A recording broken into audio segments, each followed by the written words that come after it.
नमस्कार, आप देख रहे हैं इंडिया बोल रहा है। मैं हूं आपके साथ विवेक शांडिल्य। दुनिया जानती है कि अमेरिका और ईरान में जंग पिछले 5 महीनों से लगातार जारी है, लेकिन इस जंग का असली खिलाड़ी तो कोई और निकला। ड्रैगन ने इस जंग में अमेरिका को फंसाने के लिए, अमेरिका को बांधने के लिए बहुत लंबी प्लानिंग की। एक ऐसे महाशक्ति के तौर पर काम किया जो खुद तो सामने नहीं आया, लेकिन उसने अमेरिका जैसे पावरफुल देश को इस जंग में जरूर फंसा दिया। चीन सीधे इस जंग में नहीं उतरा, बल्कि वो ईरान के कंधे पर बंदूक रखकर अमेरिका के सुपर वाले टैंक की धुलाई करता रहा, रेलता रहा, और हालम यह हो गया कि अमेरिका इस जंग से पीछा छुड़ाने के लिए छटपटा रहा है। लेकिन वो कहावत आपने सुनी होगी कि बकरे की अम्मा आखिर कब तक खैर मनाएगी। चीन, ईरान और रूस के चक्रव्यूह में फंसा अमेरिका इस जंग से निकलने की तो छोड़िए, इस जंग में बने रहने की मुसीबत अमेरिका के लिए पैदा हो चुकी है।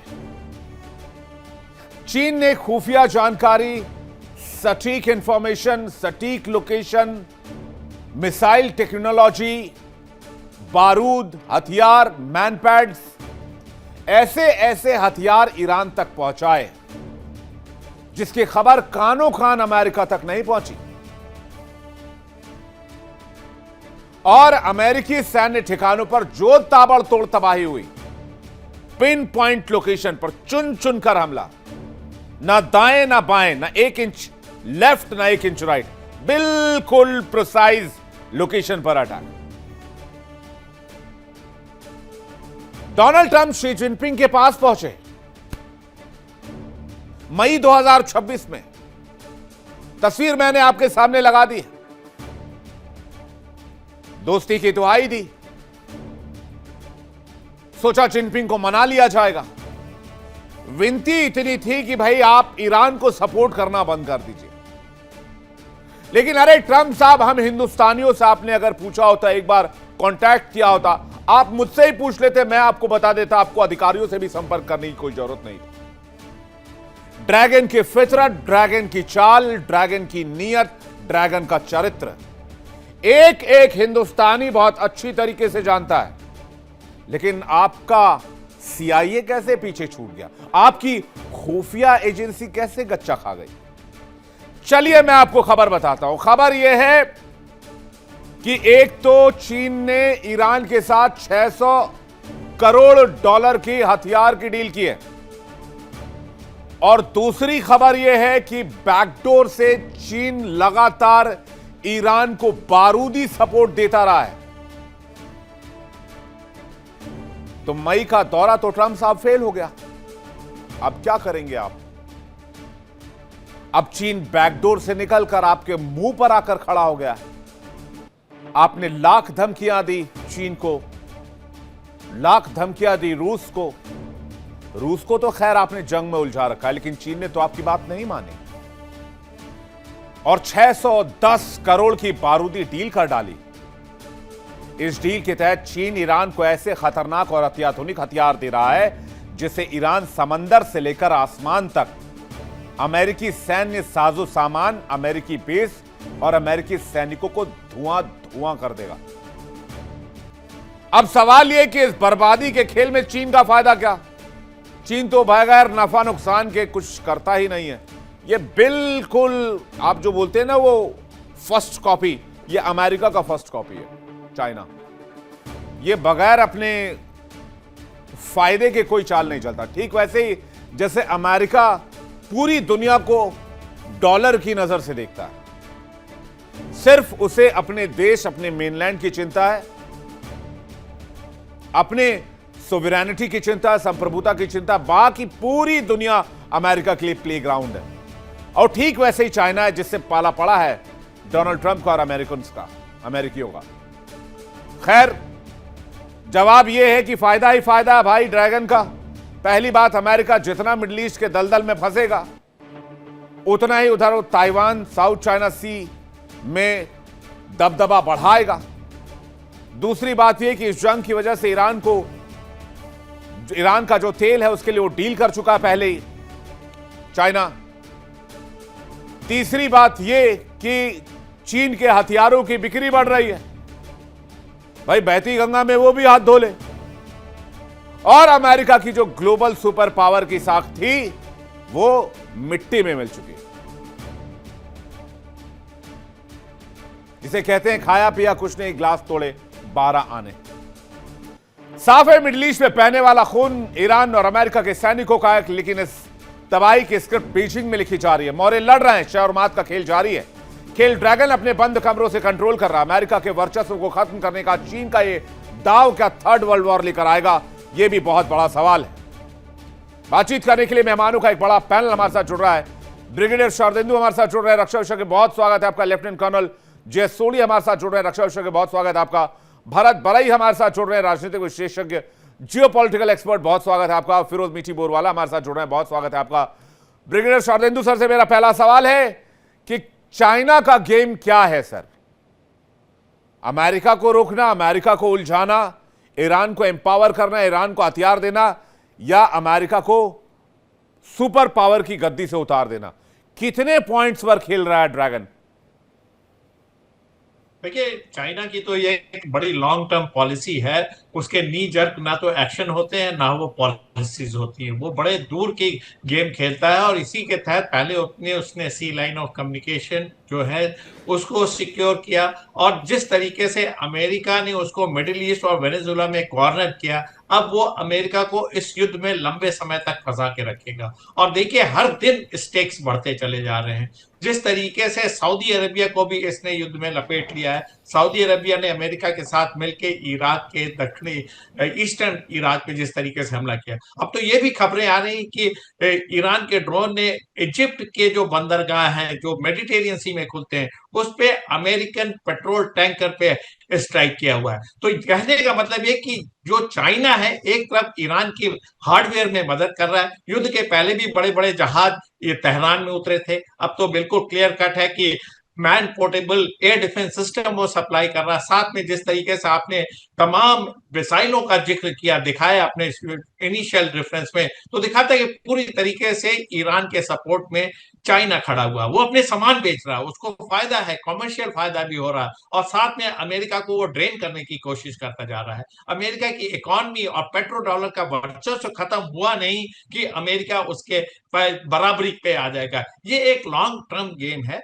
और जिस तरीके से अमेरिका ने चाइना को क्षति पहुंचाई है, चाइना लगातार उसको इस युद्ध में इन्वॉल्व करके आर्थिक रूप से, जियोपॉलिटिक्स रूप में वह जो अमेरिका का वर्चस्व है उसको तोड़ता हुआ नजर आ रहा है। हालांकि अमेरिका के बराबरी में खड़े होने में अभी उसमें समय है, 1 से 2 दशक लग सकते हैं, लेकिन शुरुआत हो रखी है। अमेरिका का कंट्रोल इंडो पैसिफिक रीजन में कमजोर, अमेरिका का कंट्रोल मिडिल ईस्ट में कमजोर, अमेरिका का नेटो कंट्रीज के रिलेशन खराब, तो कहीं ना कहीं अमेरिका कॉर्नर हो गया और चाइना एक बड़े कंसिस्टेंट पॉलिसी के तहत आगे बढ़ रहा है। इसको अमेरिका को समझना पड़ेगा। अगर नहीं समझा तो अमेरिका अपने ही गेम प्लान में पूरी तरीके से डिफीट होता हुआ जा रहा है। क्योंकि आप नेतन्याहू की सुनेंगे, लेकिन जो आपका जो खुद का इंटेलेक्ट है, किस तरीके से अमेरिका और मेक अमेरिका ग्रेट अगेन आप बनाना चाहते हैं, इस तरीके के युद्ध से लगातार बमबारी करके आप नहीं बना पाएंगे। और आज की डेट में कोई कंट्री आपकी बात क्यों सुनेगा? और उसने रिजल्ट देखा वेनेजुएला में क्या हुआ, किस तरीके से आप ग्रीनलैंड में कब्जा करना चाह रहे थे, किस तरीके से आपने जेलेंस्की को लताड़ा अपने ओवल ऑफिस में बुला के। तो पूरा विश्व इस चीज को विटनेस कर रहा है। और अमेरिका की हिस्ट्री का जिसको ज्ञान है, किस तरीके से उन्होंने ऑपरेशन चलाया, कभी भी कोई डिसाइसिव एक्शन नहीं हुआ। पूरे वर्ल्ड में तमाम तरीके के कंफ्यूजन मचा रखे हैं। लिहाजा चाइना आज की डेट में एक फोर्स टू रेकन विद है। हिंदुस्तान को भी सतर्क रहना, क्योंकि हिंदुस्तान का वो कॉम्पिटिटर हमारी बड़ी लंबी सीमा उसके साथ लगती। ट्रस्ट नहीं किया जा सकता चाइना पे। लेकिन चाइना का एक बात तो श्योर है कि वो एक लंबी दूरी का घोड़ा है। वो अमेरिका को इसमें जरूर मात देगा। अगर मात नहीं दे पाए तो उसके समकक्ष जरूर आके खड़ा होगा। इसमें फिरोज साहब आपको कुछ देना, फिरोज साहब जवाब देना चाह रहे हैं। अमेरिका जो जंग लेकर आया, and bizarre kind of understanding to do with Iran. आपकी बात सही है, अमेरिका ये जंग लेकर आया है। दुनिया का सबसे खतरनाक कंट्री अमेरिका है। उसके 250 साल में वो 234 साल लड़ते रहा है। खाली 16 साल वो बिना वॉर रहा है, वो वॉर का ड्रग एडिक्ट है। ओके, और जहां तक ये पूरा इजराइल लेबनान वगैरह वगैरह का जिक्र किया, इतना सेक्टेरियन और इतना बचकान अंडरस्टैंडिंग है, sorry to say that, but Lebanon is fighting for its liberation from Israel. Iran is supporting Palestine, जो सुन्नी कंट्री है, वहां 99% सुन्नी भाई साहब, वहां कोई शिया है ही नहीं, ठीक है। तो ईरान सपोर्ट कर रहा है पैलेस्टाइन को, जो सुन्नी है। हिजबुल्लाह साउथ लेबनान में है, इसलिए वो लेबनान को डिफेंड कर रहा है। जैदी जो है वो मेजोरिटी है यमन में, जो सना में है। 5 लाख लोग को सऊदी ने मार डाला है because they were supporting a dictator who is highly corrupt, जो सो कॉल्ड यूएन का, क्योंकि यूएन भी क्या है हम जानते हैं, अमेरिका चलाते हैं, वरना उसकी औकात ही क्या है। तो यमन में लोग खड़े हैं, इजराइल, अमेरिका, फ्रांस, ब्रिटेन, ये कॉलोनियल पावर्स, मगर यहाँ एक कॉलोनियल मानसिकता भी होती है ना हमारे देश में, जो ब्रिटेन अमेरिका को बहुत अच्छा मानती है, और इन्हीं लोगों ने हमारे देश को कॉलोनाइज किया था, और हम लोग आज उनका साथ दे रहे हैं। तो ईरान, लेबनान, यमन, ये जितने, और Iraq is 60 to 70% Shia, Kurd में भी शिया है, and Arab Sunnis and Arab Shias also there, मगर the proportion of Iraqi Shias is anywhere between 60 to 70%। और लेबनान में लेफ्टिस्ट, सुन्नीज, क्रिश्चियन भी है हिजबुल्लाह के साथ। ये कोई इतना, जो Hezbollah is very popular amongst the Christians of Lebanon. यही हिजबुल्लाह था जिसने क्रिश्चियंस को बचाया सीरिया में आइसिस और अलकायदा से, जिसने मोसाद और तुर्की और सऊदी और सीआई ने बनाया है। जोलानी जो है वो सीआई का आदमी है, जो आज सीरिया में बैठा है। आइसिस और अलकायदा राज कर दिए सीरिया में, ये आतंकवादियों को। आज कोई आतंकवादी बोलता नहीं जोलानी को। $10 मिलियन थे अमेरिका के उसके सिर पे, और ट्रंप ने उसको सूट पहनाकर, अंग्रेजी बुलवाकर उसके अध्यक्ष बना दिया। ये तुम्हारी अंडरस्टैंडिंग है देश की। तालिबान आतंकवादी, तालिबान हमारा दोस्त, ऑपरेशन सिंदूर के बाद। ये क्या बचकानी किस्म की हमारी विदेश नीति है इस देश की। आज हमारी विदेश नीति नाम की नहीं है, and China is looking after strategic interest, क्योंकि अमेरिका वहां साउथ ईस्ट एशिया में जाके बैठा है, वो क्वाड बना के रखा है। मलाका स्टेट का प्रॉब्लम है, साउथ चाइना सी का प्रॉब्लम है। तो चाइना इज प्लेइंग, वेनेजुएला का उठा के ले गएगा मादुरो को। बहुत अच्छा आपका अमेरिका, आप बोल रहे हो, अरे वो तो गुंडा मवाली है भाई, सीधा किडनैप कर दिया मादुरो को, ग्रीनलैंड के पीछे पड़े क्योंकि वहां रेयर अर्थ मिनरल्स है। तो ट्रंप और ये पूरी जो जूइश ज़ायनिस्ट एक्सट्रीमिस्ट लॉबी है, Paul Rauder, Paul Singer, Ronald Lauder, ये सबके सब जो ऑलिगार्क्स है, वो दुनिया पे राज करने के लिए निकले हैं। और ईरान खड़ा है, और ट्रंप के पास कोई ना प्लान है ना एग्जिट स्ट्रेटेजी है, क्योंकि नेतन्याहू ने उसको के फाइल्स के ब्लैकमेल से झोंक दिया था, भाई तू जाके लड़ ले और ईरान को खत्म कर। हॉर्मुज खुला था, हॉर्मुज बंद हो गया है। जेसीपीओ न्यूक्लियर डील था, वो खत्म हो गया है। ईरान न्यूक्लियर एनरिचमेंट करेगा। अभी वो सऊदी को, ऐसा देश को जो आइसिस और अलकायदा को सपोर्ट करने वाला है, आप सऊदी को न्यूक्लियर प्लान दे रहे हो, देखो क्या होता है। तो what is also the problem with Indian strategic experts, उनका वेस्ट एशिया को लेकर जो एक Israeli mindset, New York Times, CNN, Fox, उसी लेवल के अंडरस्टैंडिंग है हमारी इंडियन मीडिया के अंदर। इट इज अ वेरी जी। बराई साहब इस पर जवाब देना चाहेंगे क्या आप? ठीक है, बराई साहब इस पर जवाब देना चाहेंगे आप? देखो, हमारे जो पैनलिस्ट बोल रहे हैं अपने सेक्टरी एंगल से बोल रहे हैं जी। वो जो सत्य है नहीं बोल रहा है। देखो, अमेरिका अपना हित देखता है, वहाँ भी फॉरेन पॉलिसी वाले होते हैं, लेकिन मिडिल ईस्ट में अमेरिका है तो क्यों है? अमेरिका वियतनाम में नहीं है, अभी भारत में नहीं है, बांग्लादेश में नहीं है, म्यांमार में नहीं है, थाईलैंड में नहीं है। क्यों है? क्योंकि खाड़ी के देश है, वो छोटे छोटे देश हैं। उन्होंने अपने अमेरिका के साथ सुरक्षा संधि किया है ईरान के लिए। वो जानते थे कि ईरान उसके पर आक्रमण करेगा और उसको ले लेगा। वो कोई इमेजिनरी बात नहीं है। सद्दाम हुसैन ने क्या किया था? उन्होंने जो कुवैत छोटा देश है उसको पर कब्जा कर लिया, बोलिया ये प्रोविंस नंबर 19 है।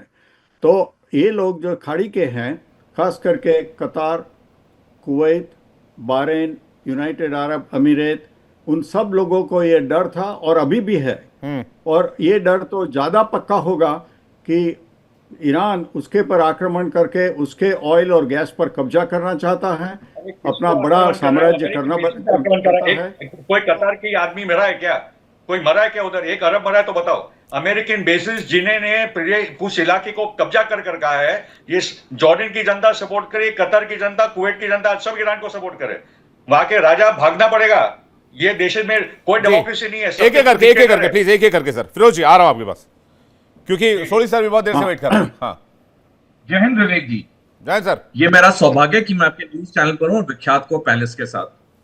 विवेक जी, मैं 106 भारतीय न्यूज चैनल पर अपेयर होता हूं। मेरे दिन में तकरीबन 6 से 8 शो होते हैं। 90% भारत के जो रक्षा विशेषज्ञ या स्ट्रैटेजिक एनालिस्ट हैं, वो मिडिल ईस्ट को 2 मुद्दों से देखते हैं। पहला, ये इस्लाम और यहूदियों का धर्म की लड़ाई है, और दूसरा, क्योंकि ईरान एक इस्लामिक देश है तो सारी गलती ईरान की है। हकीकत यह है कि मिडिल ईस्ट का ये जो फिलिस्तीन का इशू है वो एक 2 धर्मों की लड़ाई नहीं है, वो एक जमीन के टुकड़े की लड़ाई है। और दूसरा, इस नजरिए से देखना कि ईरान इस्लामिक देश है इसलिए उसकी पूरी गलती है, ये बिल्कुल गलत है, बेबुनियाद है।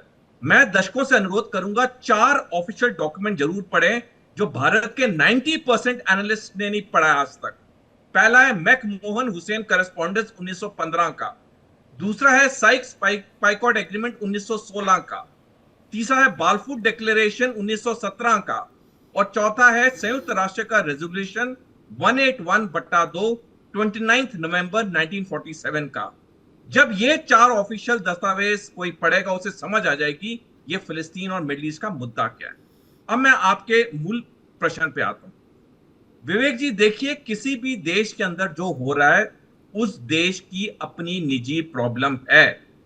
अगर कोई ठेकेदार दुनिया का सोचता है कि पूरी दुनिया मेरी जागीर है और जो मैं चाहूंगा वो करूंगा, वो वक्त निकल गया। हाँ, वो वक्त था जब मिडिल ईस्ट में जितने अरब देश थे वो गरीब थे, फटीचर थे, लेकिन पिछले 20 सालों में मिडिल ईस्ट के अरब देश आर्थिक तौर पे मजबूत हुए हैं, सैनिक तौर पे मजबूत हुए हैं, और साथ साथ इजराइल ने 2 रक्षा सुधार किए। 2015 में गिडियन मल्टी ईयर प्लान और 2020 में नूफा डिफेंस रिफॉर्म्स, और इन दोनों रक्षा सुधारों की वजह से इजरायली सेना की सैनिक शक्ति में कटौती हुई है, जो भारत के 90% एनालिस्ट मानने को तैयार नहीं है, क्योंकि वो इस नजरिए से देखते हैं कि सारी गलती इन अरब्स की है, इन मुसलमानों की है। देखिए, जब एक कोई एनालिस्ट होता है उसे अध्ययन करके टीवी पे आना चाहिए, उसे रिसर्च करके आना चाहिए। व्हाट्सएप यूनिवर्सिटी के फॉरवर्ड्स पे नहीं कोई बोल सकता है, क्योंकि आपका एक अंतरराष्ट्रीय चैनल है। अब मैं एक और बात करना चाहूंगा विवेक जी, क्योंकि मेरे को एंड में समय मिला और सबने बहुत समय लिया। विवेक जी, देखिए, आज से 25 साल बाद जब इस वक्त का इतिहास मिडिल ईस्ट का लिखा जाएगा, 3 देश के नागरिक नेतन्याहू और ट्रंप को खूब गालियां देंगे। पहला, अमेरिकी, क्योंकि वो इनको दोषी ठहराएंगे कि अमेरिका का महाशक्ति का पतन शुरू हुआ इस ईरान युद्ध से 2026 के। दूसरा, इजरायली नागरिक नेतन्याहू और ट्रंप को गालियां देंगे क्योंकि तब तक 25 साल के अंदर इजराइल के 2 टुकड़े हो चुके होंगे और फिलिस्तीन एक आजाद देश के रूप में उभर चुका होगा। और तीसरा देश के नागरिक जो दोनों को गालियां देंगे वो होंगे ताइवान के, क्योंकि जितना अमेरिका अपना असला बारूद ईरान पे बर्बाद कर रहा है, उतना चीन बीजिंग में बैठ के मुस्कुरा रहा है। 3 दिन पहले जनरल डैन केन, जो अमेरिकी सेना के चीफ ऑफ जॉइंट स्टाफ हैं, उन्होंने ट्रंप को सलाह दी कि जितने तुम ये मिसाइल इस्तेमाल कर रहे हो, हमारा जखीरा कम हो रहा है। जितना अमेरिकी सेना का जखीरा इस वक्त कम हो रहा है, उतना कम असला है ताइवान को बचाने के लिए। तो देखिए, जो मैं कई बार चैनल पे भी बोलता रहा, ये जो यूक्रेन युद्ध है, इसे रूस अब जानबूझ के खींच रहा है कि अगले साल जब चीन ने ताइवान पे हमला करना है तो यूक्रेन का युद्ध होना चाहिए ताकि नाटो की मदद के लिए। दूसरी बात, ये जो अब ईरान पे हमले हो रहे हैं, इससे भी चीन को बहुत फायदा होगा। तो जैसे मैंने कहा कि 3 देश के नागरिक इन दोनों व्यक्तियों को गालियां देंगे, अमेरिकी, इजरायली और ताइवानी। ट्रंप के सामने 3 बड़े विकल्प हैं, लेकिन वो किसी एक को भी चुनने की स्थिति में नहीं है। ट्रंप चले थे ईरान में रिजीम चेंज करने, यहां अपनी कुर्सी खतरे में पड़ गई। मिड टर्म चुनाव से ठीक पहले ट्रंप को बड़ा झटका लग गया। उनकी अप्रूवल रेटिंग में भारी गिरावट दर्ज की गई। अमेरिकी जनता लगातार ट्रंप को नकार रही है और कह रही कि जो डोनाल्ड ट्रंप $4 बचाने आए थे वो 40 गंवा चुके हैं। वो 4 पैसे वाली कहावत, उसको मैंने डॉलर में कन्वर्ट कर दिया। खैर, अब ट्रंप के पास 3 ऑप्शंस क्या हैं? क्या करें डोनाल्ड ट्रंप? कौन बनेगा करोड़पति का सेट तो है नहीं। ऑप्शंस 4 भी नहीं मिल रहे, 3 ही मिल रहे हैं। क्या है 3 ऑप्शन? तो ऑप्शन नंबर 1, ईरान के परमाणु कार्यक्रम जारी रखने पर बातचीत कर लें कि ठीक है आप अपना परमाणु कार्यक्रम चलाइए, लेकिन यह लिख कर दीजिए कि आप परमाणु बम कभी नहीं बनाएंगे। ऑप्शन नंबर 2, ईरान पर और ज्यादा आर्थिक दबाव बनाएं, नाकेबंदी बढ़ा दें। लेकिन ये तो पहले से कर रहे हैं, इससे तो कुछ हासिल हो नहीं रहा, तो ये भी ऑप्शन रहने ही देते हैं। ऑप्शन नंबर 3, डोनाल्ड ट्रंप का फेवरेट ऑप्शन, ईरान पर सबसे बड़ा हमला करें, ईरान का भूगोल बदल दें। थर्ड ऑप्शन, ईरान पर सबसे बड़ा सैन्य हमला कर दिया जाए। जाहिर सी बात है, डोनाल्ड ट्रंप के सामने कुआं है, पीछे खाई है। डूबना तो है, चाहे कुएं में डूबे चाहे खाई में गिरे। सिर पर मिड टर्म इलेक्शंस का दबाव है, हाथ में सुलगता मिडिल ईस्ट का बारूद है। हां, खबर चाइना से भी मिल रही है, ताइवान पर हमले की तैयारी शुरू कर रहा है। अभी अभी थोड़ी देर पहले यह खबर मैं कहीं पढ़ रहा था। अब यहां से ट्रंप ने अगर कोई सख्त फैसला लिया तो अमेरिका की ऐसी तैसी होगी, अगर शांत रहे तो ईरान ऐसी तैसी कर देगा। साफ है, मिडिल ईस्ट की इस टेंशन ने ट्रंप की रातों की नींद उड़ा कर रख दी। बेचैन हो चुके हैं डोनाल्ड ट्रंप। हमले करते हैं तो ईरान जबरदस्त पलटवार करता है। ईरान मिडिल ईस्ट के बेस को रेल देता है, जॉर्डन में घुसकर मारता है, बहरीन कुवैत को बुलाकर मारता है।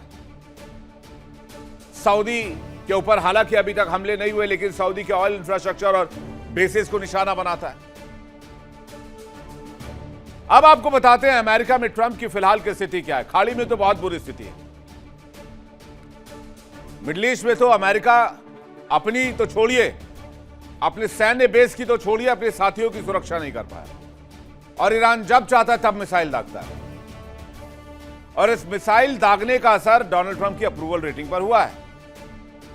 डोनाल्ड ट्रंप की अप्रूवल रेटिंग गिरकर 35% तक पहुंच गई, यानी 100 में से 35 लोग डोनाल्ड ट्रंप को पसंद कर रहे हैं। डिसअप्रूवल रेटिंग 61% है, यानी 100 में से 61 लोग कह रहे हैं भाई साहब माफ कर दीजिए, थैंक यू वेरी मच आपकी सेवा के लिए, अब आप जा सकते हैं। 4% न्यूट्रल है, ना तो समर्थन कर रहे हैं ना विरोध कर रहे हैं, उनको कोई लेना देना नहीं है। उनका कहना है जो करना है करें, हमें कोई मतलब नहीं। और ये सर्वे पूरे अमेरिका में कराया गया। ये सर्वे 17 से 20 जुलाई 2026 तक चली। संकेत क्या है? संकेत यह कि सत्ता पक्ष के लिए खतरे की घंटी जनता ने बजा दी। तो सवाल यह कि डोनाल्ड ट्रंप कौन सा ऑप्शन चुनेंगे,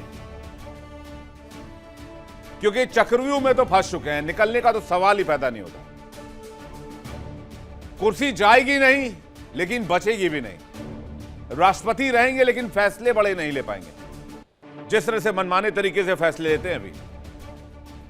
ऐसे कुछ डांस मूव्स करके वो साइन करते हैं, जब जी आए किसी पर भी हमला कर दे, किसी भी देश में घुस जाते हैं, राष्ट्रपति उठा लेते हैं, वो सारा खलेवर खत्म हो जाएगा, वो सारा गुरूर चूर चूर हो जाएगा। तो आलोक जी, मैं ये कहता कि देखिए आप एक काम कीजिए, आप ईरान के साथ बातचीत कीजिए कि हम आपको परमाणु कार्यक्रम चलाने की अनुमति देते हैं। आप अपना परमाणु कार्यक्रम चलाकर बिजली बनाइए, मेडिकल का काम कीजिए, और जो 60% एनरिच यूरेनियम है वो आप हैंडओवर कर दीजिए, क्योंकि 60% एनरिचमेंट से आपका कोई लेना देना नहीं है। बाकी हम आपके ऊपर सैंक्शंस हटा लेंगे, आपकी जो संपत्ति फ्रीज है वो भी हम आपको वापस कर देंगे। आपको बस इतना ही करना है कि वो 440 किलो जो एनरिच्ड यूरेनियम है 60% वाला, वो IAEA को हैंडओवर कर देना है। दैट्स इट, इतनी सी बात है। बाकी आप होर्मुज भी खोल लीजिए और आपकी संपत्तियों को भी हम वापस दे रहे हैं, और आपको स्विफ्ट बैंकिंग सिस्टम में भी एंट्री दे रहे हैं। तो मेरा ये आइडिया पसंद आया कि नहीं आलोक जी, आपको क्या लगता है? फिर मैं पूर्णिमा जी, विनोद जी आपके पास आ रहा हूं। आप विवेक जी देखिए, आपने जो आइडिया दिया है ना, उस आइडिया पर तो लगभग एग्रीमेंट हो ही गई थी कि 60 दिन के बाद इस पर चर्चा होगी कि यूरेनियम को कैसे हैंडओवर किया जाए और कहाँ दिया जाए और कैसे वहां से निकलेगा। बात वहां नहीं फंसी हुई है, बात फंसा हुआ है स्ट्रेट ऑफ हॉर्मुज पे, क्योंकि ईरान इस जिद पर अड़ गया है कि स्ट्रेट ऑफ हॉर्मुज को वो अपने कंट्रोल में रखेगा। अमेरिका को खतरा क्या लग रहा है? देखिए, पहली बात कि ईरान क्यों कंट्रोल करना चाहता है, सिर्फ पैसे कमाने के लिए नहीं, क्योंकि ईरान जानता है कि स्ट्रेट ऑफ हॉर्मुज पर अगर उसका कंट्रोल रहा तो मिडिल ईस्ट के जितने भी देश हैं सबके तेल व्यापार को वो इनडायरेक्ट रूप से कंट्रोल करेगा यहां से बैठ के, और वो एक शक्तिशाली देश के रूप में मिडिल ईस्ट में स्थापित हो जाएगा। और अमेरिका धीरे धीरे, अमेरिका की पकड़ मिडिल ईस्ट में कमजोर हो जाएगी, क्योंकि सारे मिडिल ईस्ट के देश फिर ईरान के रहमो करम पर आ जाएंगे। और यही बात अमेरिका जानता है कि मतलब स्ट्रेट ऑफ हॉर्मुज पर ईरान का कब्जा का मतलब है कि धीरे धीरे मिडिल ईस्ट से अमेरिका की रुखसती, और इसीलिए अमेरिका ये नहीं चाहता है। बात वहीं पर फंसी हुई है, यूरेनियम पर भी बात नहीं फंसी हुई है। अब देखिए विवेक जी, मैं बता रहा हूं, ट्रंप के पास बहुत ही पेचीदा स्थिति है अभी, बहुत ही पेचीदा। आपने बिल्कुल सही कहा, आपने जो बताया ना उनका डिसअप्रूवल रेटिंग, अभी जो उसी ओपिनियन पोल में ये पता किया गया कि वो इस वार को कितने लोग सपोर्ट करते हैं, तो सिर्फ 28% है। Only 28% people in America are supporting war with Iran. तो ये एक बहुत बड़ा प्रेशर है इनके पास। ये जानते हैं कि अगर कुछ विशेष नहीं हुआ कुछ ही दिनों के अंदर में, तो नवंबर का बाई इलेक्शन वो हार जाएंगे और फिर इनकी बहुत बड़ी थूथू होगी। दूसरी तरफ इनके पास ऑप्शंस क्या है, जो विवेक जी आपने बताया, ऑप्शंस ये है कि या तो वो सिर्फ ब्लॉकेड करें और ईरान को चोक करें और प्रेशर बनाएं, ताकि धीरे धीरे प्रेशर बढ़ता जाए और ईरान टेबल पे आ जाए बात करने के लिए, जो कि हो नहीं रहा है, क्योंकि वहां की रिजीम ऐसी है कि वो इस चोकिंग से और इतने प्रेशर से मान में कंट्रोल में आने वाली नहीं है। दूसरा ऑप्शन इनके पास ये है कि इतनी भयंकर बमबारी करें कि ईरान जो है वो बिल्कुल हताश हो जाए और तब टेबल पे आए। तो वो भी इनका पर्पस सर्व इसलिए नहीं होगा कि बमबारी करने से इनका मकसद वहां सर्व नहीं होने वाला है। ये chairman of the joint chief of staff जो है डेन कैन, उन्होंने बड़े साफ शब्दों में पिछले बृहस्पतिवार को बता दिया प्रेसिडेंट ट्रंप को ब्रीफिंग में कि साहब सिर्फ एरियल बमबारी से हम अपने ऑब्जेक्टिव नहीं अचीव कर सकते वहां पे, क्योंकि उनके जो वार मशीनरी है वो इतनी अंडरग्राउंड है, उसको आप डैमेज नहीं कर सकते हैं। अगर ईरान के वार मशीनरी को अच्छी तरह से ध्वस्त करना है तो वो सिर्फ एरियल बम्बार्डिंग से हम नहीं कर सकते। डेन केन ने बहुत साफ शब्दों में अमेरिका को बता दिया। नहीं, आपने सर मैं आपने कहा कि भाई 440 किलो यूरेनियम पर बात नहीं फंसी हुई है। दरअसल ईरान के पॉइंट ऑफ व्यू से अगर मैं इसे देखूं तो मामला उधर से ही इसलिए फंसा हुआ है क्योंकि ईरान को भरोसा नहीं है। ईरान का मानना यह है कि चलो हमने 440 किलो यूरेनियम एनरिचमेंट वाला दे भी दिया, क्या भरोसा है कि उसके बाद अमेरिका वापस घूम के नहीं आएगा। अभी जेसीपीओए था, जेसीपीओए फाड़ के फेंक दिया अमेरिका ने 2 मिनट में। नहीं, बराक ओबामा ने डील किया, डोनाल्ड ट्रंप ने फाड़ के फेंक दिया। अब डोनाल्ड ट्रंप डील करेंगे, अगला राष्ट्रपति आके फाड़ के फेंक देगा। इसकी क्या गारंटी है कि भाई 440 किलो यूरेनियम वो दे भी दे तो अमेरिका उसको छोड़ देगा, बख्श देगा, नहीं मारेगा, फिर हमले नहीं करेगा। अमेरिका की कोई गारंटी नहीं है। मैटर ऑफ द फैक्ट यही है सर। विवेक जी, बात आप सही कह रहे हैं, वो तो ट्रस्ट डेफिसिट है ही है दोनों के बीच में, लेकिन मुद्दा तो स्ट्रेट ऑफ हॉर्मुज पे फंसा हुआ है ना। दोनों अड़ गए हैं। वो कह रहा है कि मैं स्ट्रेट ऑफ हॉर्मुज को अपने सर, वो कह रहे हैं वो 440 किलो यूरेनियम देने के बाद हॉर्मुज खोल दे, उसके बाद अमेरिका फिर पीछे मुड़ जाए, उसका क्या करेंगे? अमेरिका अगर वादा खिलाफी कर जाए, उसका क्या? वादा खिलाफी का लंबा ट्रैक रिकॉर्ड है, कैसे भरोसा कर ले कोई अमेरिका पर? सबसे बड़ा सवाल तो यही है भाई। हम इंडिया पे भी सैंक्शंस लगा रहा है, हमने कौन सा तेल खरीद लिया भाई? तेल चुरा लिया तुम्हारा अमेरिका में जाकर। पूर्णिमा नाथ जी समझाएं जरा क्या चाहता है अमेरिका। जब सबसे आज की वक्त में सबसे बड़ी दिक्कत ट्रस्ट की है, जो अमेरिका पर नहीं हो पा रहा है, जो अमेरिका ने कैरेक्टर बिल्डिंग की है अपने देश की और अपने खुफिया एजेंसियों की। जी, thank you so much for having me. नमस्ते, जय हिंद। आपको याद दिला दूं, कुछ दिन पहले हमारी यहाँ पे जो 2 पार्ट्स ऑफ कांग्रेस है, हाउस पास करके वर्ड पावर्स रेजोल्यूशन पास किया है और सेनेट ने उसको पास नहीं किया है। इसका मतलब क्या हुआ है? Congress basically had an opportunity to reassert इनकी जो वर्ड पावर्स रेजोल्यूशन का जो एक पावर है कांग्रेस के हाथ में, वो फिर से वो उन्होंने रीअसर्ट नहीं करके ट्रंप के ऊपर फिर से ब्रॉड एक अथॉरिटी दे दिया कि आप जो करना है करो। सो अनफॉर्चुनेटली कांग्रेस जो हमारी जो लेजिस्लेटिव ब्रांच है वो वीकेंड हो चुकी है। और ये इसकी आप थोड़ी दिन के बाद देखेंगे, मेरे ख्याल से मिड टर्म में ये क्लियर हो जाएगा क्या होने वाला है। बट अनफॉर्चुनेटली ये शॉर्ट टर्म में आपने सही कहा है कि ये ट्रस्ट फैक्टर फेल हो चुकी है।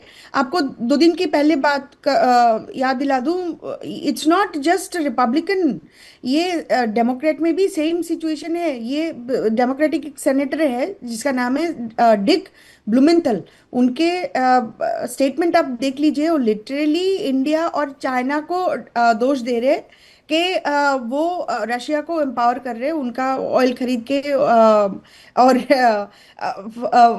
Funding Russian war. तो इंडिया और चाइना को पनिश करना चाहिए। तो ये सब जो अनफॉर्चुनेट स्टेटमेंट्स आ रही है, आपको मैं याद दिला दूं, ये जो बात होती है और डिप्लोमेसी की बात होती है और कॉन्वर्सेशन की बात होती है, तो पहले तो वो चल तो रहा था। ईरान क्यों जाएगा? आप मुझे बताइए। आप forget about everything else and put yourself in there in this position. आप तो फाइट भी नहीं कर पाते थे। ईरान तो वहां पे खड़े हुए हैं और अपना दबदबा भी दिखाया। तो अब अमेरिका क्या कर सकता है मैम? अमेरिका, ट्रम्प के पास विकल्प क्या है?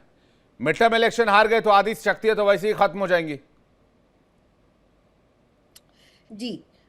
लेकिन at the end of the day अभी उनके पास फिर भी थोड़ा बहुत टाइम तो है मिड टर्म से पहले।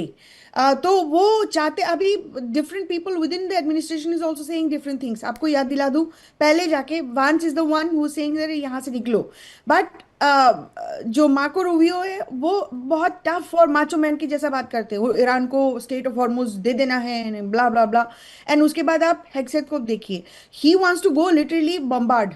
And I'm not sure whether Trump is going to do that or not. But at the end of the day, I don't know whether we have another option or not. ये जाके दो आपने हफ्ते ठीक के कहा, लिए इन लोगों ने अपने ईरान को सलाहकार भी खत्म कर वैसे ही सकता है। जुटाए हैं। सैयद अली अदनान रिजवी भी हमारे साथ जुड़े हुए हैं। उसमें से 440 किलो एनरिच्ड यूरेनियम बकौल अमेरिका आपने 60% एनरिच किया हुआ है। 60% एनरिचमेंट का वैसे भी कोई मतलब नहीं अगर आप हथियार नहीं बनाना चाहते। मैक्सिमम 20% में आपका सारा काम हो जाना, चाहे वो मेडिकल हो, चाहे वो एनर्जी हो, चाहे वो और भी दूसरे आपके कोई काम हो। अगर इतने ज्यादा एनरिच करके आपने भी कहीं ना कहीं दुनिया को धोखे में रखने की कोशिश की, तो अब जब बात हो रही है तो ठीक है, आप दे दीजिए 440 किलो, बाकी का यूरेनियम आप रखिए और उससे आप अपने क्लीन एनर्जी वगैरह को काम कीजिए, और आपके ऊपर जो सैंक्शंस लगे हैं उसको हटाने की आप अमेरिका से बात कर लीजिए। विन विन सिचुएशन में आप भी रहिए, दुनिया को भी थोड़ी सेंस ऑफ रिलीफ मिले। क्यों जी अदनान रिजवी जी?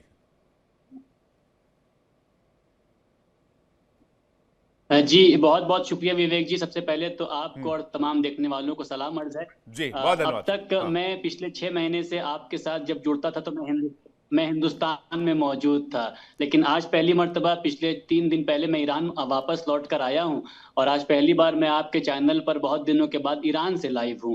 तो मैं पहले तो ये बताता चलूं कि मेरी जो खुद 6 महीने पहले की कैफियत और आज जो है काफी जमीन आसमान का फर्क है।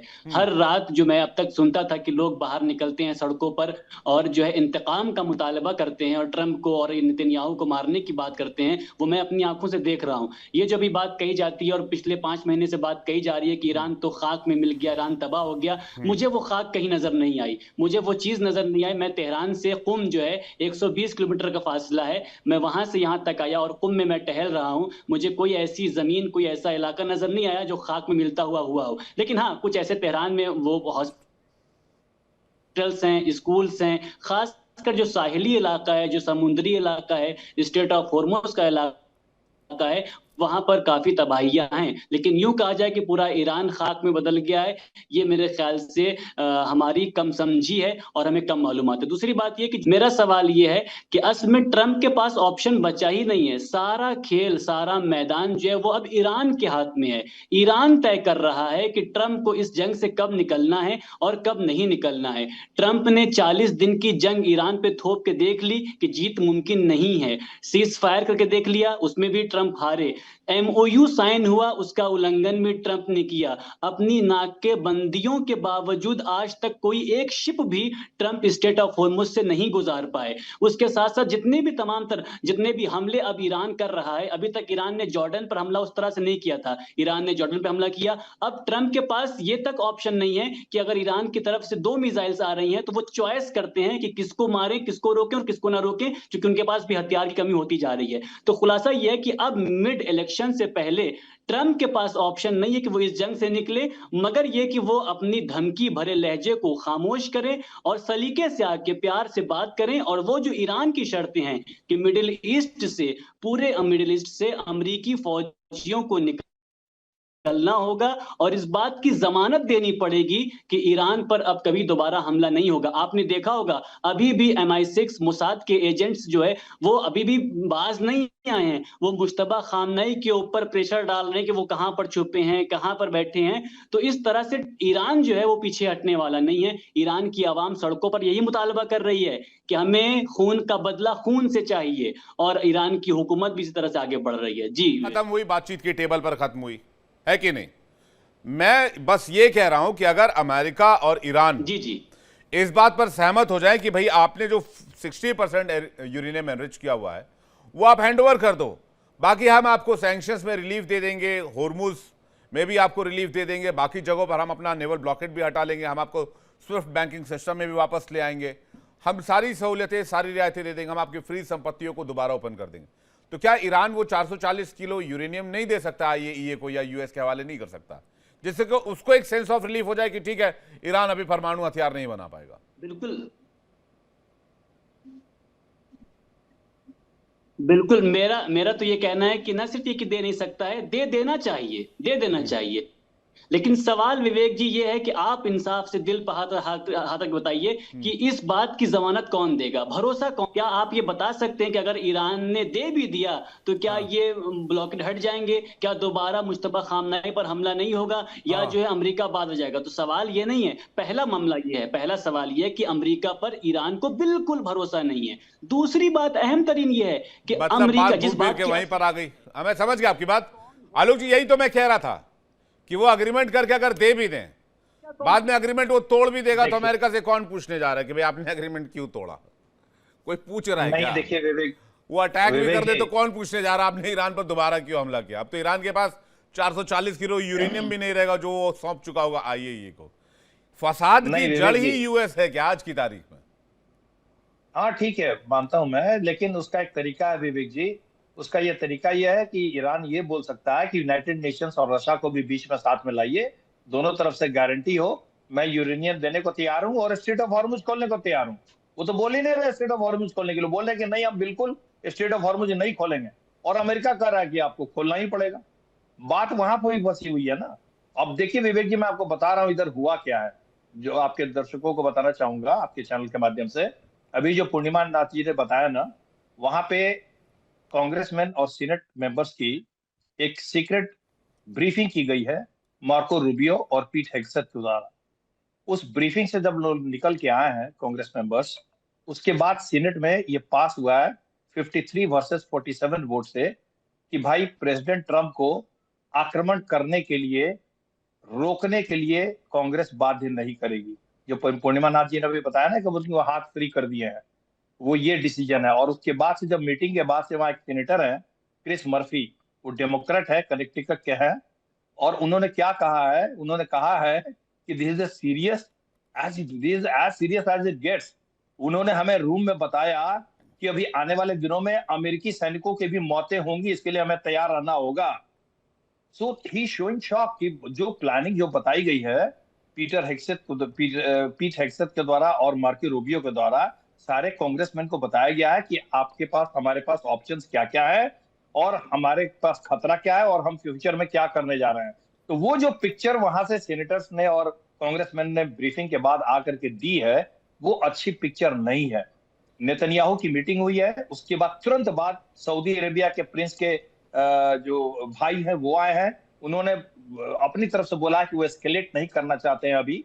हालांकि उन्होंने US के साथ मिलकर के इराक में अटैक किया है, जो ईरानी प्रॉक्सी है उसके ऊपर में, क्योंकि उन्होंने अटैक किया था, लेकिन फिर भी सऊदी अरेबिया अभी इस पक्ष में नहीं है कि युद्ध का दायरा बढ़ाया जाए, लेकिन बातें काफी गर्म हो चुकी हैं विवेक जी, और कुछ दिनों में मुझे ऐसा लगता है कि अमेरिका जो है एक बड़ा हमला करेगा, कम से कम इनके जो पिकैक्स माउंटेन्स हैं और जो अंडरग्राउंड लोकेशंस हैं उस जो पे। डिटेल्स आप दे रहे हैं उसके हिसाब से मैं जो ड्रॉ कर पा रहा हूं वो सिचुएशन बूट्स ऑन ग्राउंड वाली है। ये बूट्स ऑन ग्राउंड सिचुएशन की तरफ आप इशारा कर रहे हैं जो ब्रीफिंग जिस तरह से बताई जा रही है। क्या पूर्णिमा नाथ जी, क्या ऐसा हो सकता है यूएस की तरफ से? कितना भेजेंगे विवेक जी? 100,000 बूट्स भेज देंगे ईरान पे, और यहाँ पे अमेरिकन लोगों का कोई एक्सपीरियंस नहीं है डील करना कि हमारे कंट्रीज में यहाँ पे लोग मरे। They want people to die in other countries, not here. और अमेरिकन्स को वहाँ से फ्लैग में निपट के यहाँ पे लाना, दे कांट सी दैट। और इंफॉर्मेशन मैं आपको दे दूं, पीट हेगसेथ और पेंटागन और this administration is hiding actually कितने लोग मरे हैं। आपको एग्जांपल दे दूं, पहले बोले थे 14, उसके बाद 18 आया था, उसके बाद उसको निकाल के 14 बनाया था। फिर जब कंप्लेंट आई थी फैमिली मेंबर से, तब उस नंबर को बढ़ा के लगाया गया था, लेकिन वो डिफरेंट पेज में लगाया गया था। तो ये they are trying to, actually आपको मैं बताऊं क्या हो रहा है, that even if they are trying to hide how many American people were killed, even now आपको लगता है वो बोल देंगे कितने लोग मर गए अमेरिका की? यहाँ पे ये छोटे से मैटर में वो 14 लोगों का 18 लोगों का नंबर भी यहाँ पे मैनिपुलेट करने के लिए तैयार है।